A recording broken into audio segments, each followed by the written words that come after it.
Buonasera e benvenuti nella mia cucina. Questa sera che cosa andiamo a fare qui? Andiamo a fare, adesso però voi intanto iscrivetevi al nostro canale, mettete un bel like a questa ricetta e per favore condividetela con i vostri amici. Un bel tronchetto di porchetta, eccolo qua. Questa è l'arista, questa è la pancetta, eccola qua, sapientemente tagliata dal nostro macellaio di fiducia. E ora qui abbiamo una ciotolina che io già ho preparato 2 ore fa, quindi voi cominciate, prendete una ciotolina, mettete un bicchiere di olio circa, mettete un bel po' di rosmarino fresco, secco, io l'ho fatte tutte essiccare prima queste spezie e poi l'ho triturate. Dicevo, una bella manciata di rosmarino, ma tipo così, proprio, una bella manciata di semi di finocchio, una bella manciata di lauro, ecco, scusa, mi sono persa tra le spezie, e 2 spicchi d'aglio, pardon, perché l'ho tagliata a metà, quindi sono 4, capito? Ecco qua. Adesso, con quest'olio che si è aromatizzato bene bene, voi lo prendete, lo fate 2 ore prima, come vi ho detto, andiamo a massaggiare tutta la parte interna della nostra porchetta. Per la parte esterna poi la massaggeremo con olio e sale. Allora, ecco qua, vi dovete sporcare le mani e ragazzi ci sta. La massaggiamo proprio così, a lungo, praticamente con tutto l'olio che ho preparato. Devo massaggiarlo fino a che non lo finisco quasi del tutto, Io questo me lo tengo sempre poi un po' da parte per le grigliate di carne. Ecco, l'aglio magari a pezzi no, però se volete potete lasciarlo, nessuno ve lo vieta. La massaggiamo bene tutta quanta e poi facciamo riposare la carne una mezz'oretta prima di rimassaggiarla di nuovo.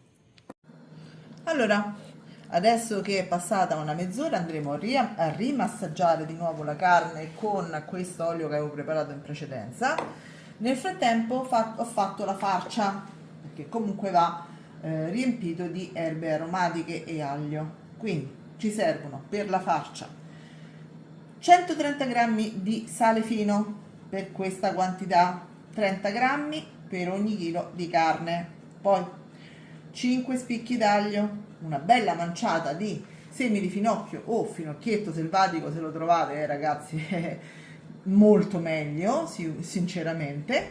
Poi qualche rametto di rosmarino fresco, al quale toglierete ovviamente solo gli aghi, perché il rametto no, e una bella manciata di aghi di rosmarino secco, l'essiccato che io uso perché è il mio e l'ho fatto essiccare, qualche foglio di lauro fresco o secco, decidete voi, 3-4 foglie non di più, vanno benissimo. Poi un cucchiaio di pepe nero, io metto il nero però va bene anche il bianco, un cucchiaio di peperoncino in scaglie e l'olio mettiamo diciamo un mezzo bicchiere d'olio, va bene?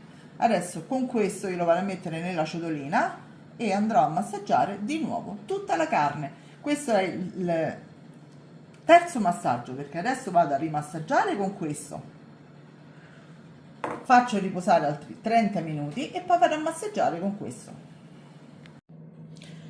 Perfetto, adesso siamo pronti per farcire la nostra porchetta, diciamo tronchetto di porchetta. Vi servirà poi uno spago, eccoli qua, di quelli da cucina, delle forbici ovviamente per tagliare lo spago, e in più ho preparato già la teglia con carta assorbente sotto e una gratella sopra, perché questa nostra porchetta coperta da pellicola successivamente dovrà stare a riposo al fresco per 8 ore almeno, ok? Allora andiamo subito a farcirla in questo modo. Mi raccomando, fate in modo che la farcia di sale e spezie vada in ogni dove, ok? È importante, ecco, magari sul tavolo come faccio io, no. Questo è il famoso mix di spezie che dà quel sapore ad alcune Sì, parti della porchetta indescrivibile. Adesso giriamo anche questo perché anche qua sotto va farcita, condita e farcita in ogni dove.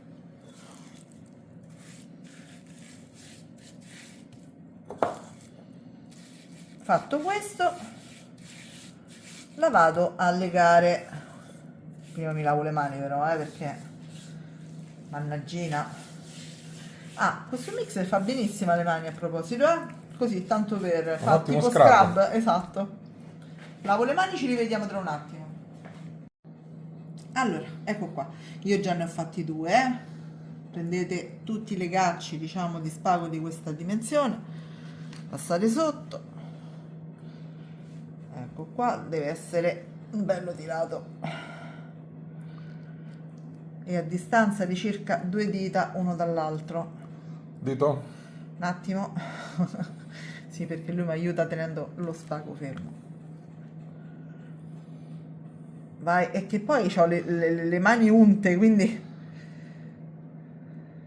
per non sprecare lo spago l'ho fatti più corti e vabbè. Lascia. Ecco qui. E continuiamo così fino alla fine della forchetta. Eccola. A questo punto io l'ho bagnata, diciamo, un pochino massaggiata con un pochino d'olio sopra, metto qualche chicco di sale grosso perché vado a far uscire i liquidi anche dalla cotenna perché viene più croccante. Poi la copro con pellicola e la lascio a temperatura ambiente perché fa freddo qui da noi, se no la mettete in frigo per almeno 8 ore. A domani.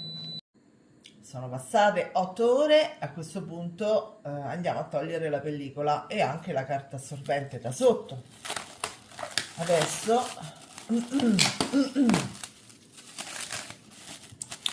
abbiamo la luce che questa mattina traballa, non so per quale motivo, ci sarà un abbassamento di tensione, penso. Può essere, sì. Si sente già un bellissimo odore, ragazzi. Bellissimo, buonissimo. Però è bello. Ok, va bene. La scattiamo e ci vediamo tra poco. Sì, esatto. L'abbiamo scartata. A questo punto andiamo a togliere la carta. Donna, pesa tantissimo. La carta assorbente. Ho perso parecchio liquido, devo dire, parecchio. Togliamo anche i residui di spezie, se no bruciano. Voilà. E adesso la rimettiamo con tutta la gratella dentro la teglia, qualche chicco di sale grosso sopra, così. Copriamo le estremità con un foglio di carta da forno e un foglio di carta argentata. Perché altrimenti potrebbero bruciare. Esattamente, così.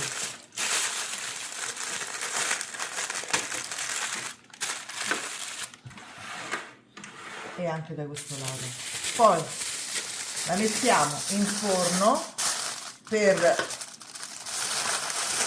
un'ora circa. Aspetta che... È un attimo, sì. Scusate, ma pesa perché mica per... Ecco qua, per non mettere a contatto l'alluminio devo fare per forza così, dicevo. Riempendo la vaschetta di acqua, che ovviamente la riempiremo quando sta già dentro al forno, perché se no l'acqua, quando vado a prendere già la teglia che pesa, e casca tutta, ok? Quindi 45 minuti, 50 minuti più o meno al forno 230 gradi. Dopo quando è passato questo tempo, vi faccio vedere cosa dobbiamo fare.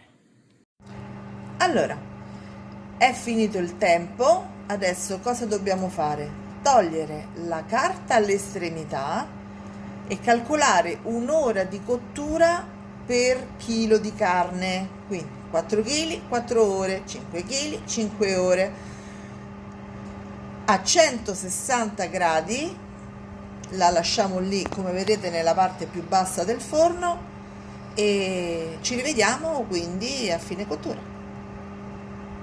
gli ultimi 20 minuti. Mi raccomando, accendete il grill, l'alzate un pochino dentro il forno e mettete la temperatura a 200 gradi, controllandola, eventualmente girandola. È pronta, guardate quanto è bella, eh? E a questo punto ti tocca l'assaggio. Assolutamente, sì, fammi assaggiare un pezzettino qui. Innanzitutto fai sentire la crosta. Vuoi un pezzetto di crosta? Sì, sì, sì.